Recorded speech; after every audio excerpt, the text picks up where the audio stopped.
Hello, everyone, and welcome to the present show. Pat, you have a very nice T-shirt. Tell us something more about it. Actually, a few people have come to me and they're like, what does it mean? So it's I love AI. Mindful AI is gonna come. We will do an episode about it, but today we have a guest, right? And we will need to present our guest. So, Ashnee, welcome to the present show. Thank you for being here. What's your journey for mindfulness? It's been a long time in mindfulness practices, almost around 5 years, I would say. And I think what's kept me in the sales environment, is definitely having this mindfulness practice that I can come back to and that I can actually have a bit of balance. Where I started my journey was really around trying to understand how I could incorporate this into my own life. And being a very kind of fast-paced, high-energy person, I honestly thought that it wasn't for me, that I wasn't able to calm my mind, that I'm not able to do what mindfulness practices actually dictate that you should be able to do. And then I started doing research because I really thought I needed a actual technique or something that I could fall back on. I also found that I needed to, at a certain point in my life, to find something that helps me to just be alone and just be with me. And this practice that I do allowed me to find that space for the first time. So along this mindfulness journey, I was actually in a yoga class myself when I just thought about the practice and how beneficial it would be for kids. As a practitioner of yoga myself, I understand the benefits and the connection between the body and the breath. And for kids to be exposed to that would be a really great tool to equip them for future, and also for their lives going forward.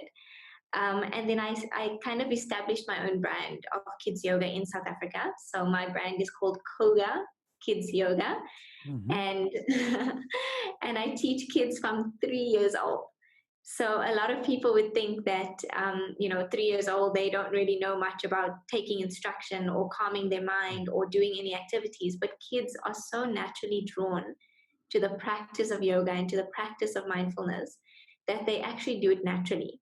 So what are the differences and similarities between, bringing these elements of this practice to kids and adults, right?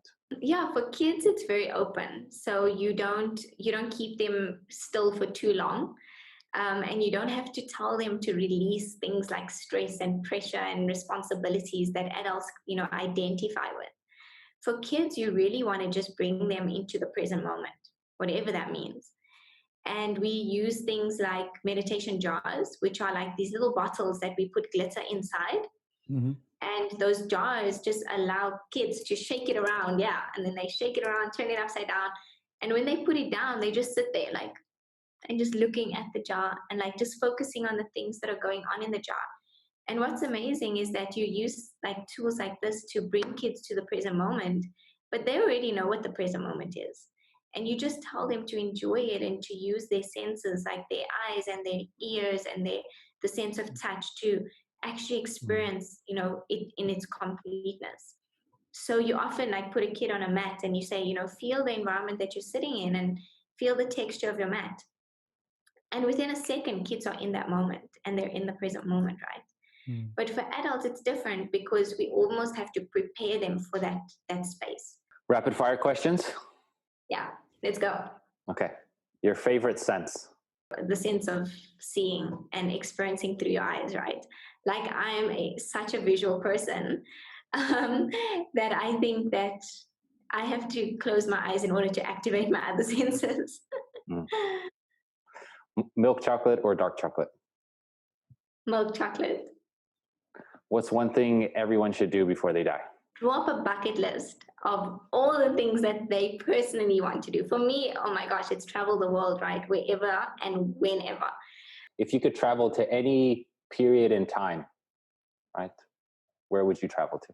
So I feel like people are just where they're meant to be when they're meant to be. And the impact that we can actually realize that we can have on the world is when we truly believe that where we are right now is the perfect place for us.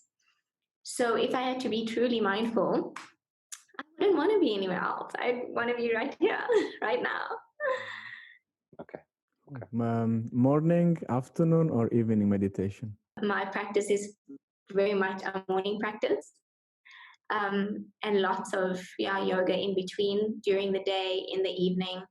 But when I really want to, set a consistent practice in my life, I always realize it's the minute you wake up, when you've done a little bit of exercise, physical exercise, to release all the strain. So whether you go for a walk or you go for a run or you do some yoga or whatever, I just do star jumps and funny activities that help me to settle. But yeah, morning.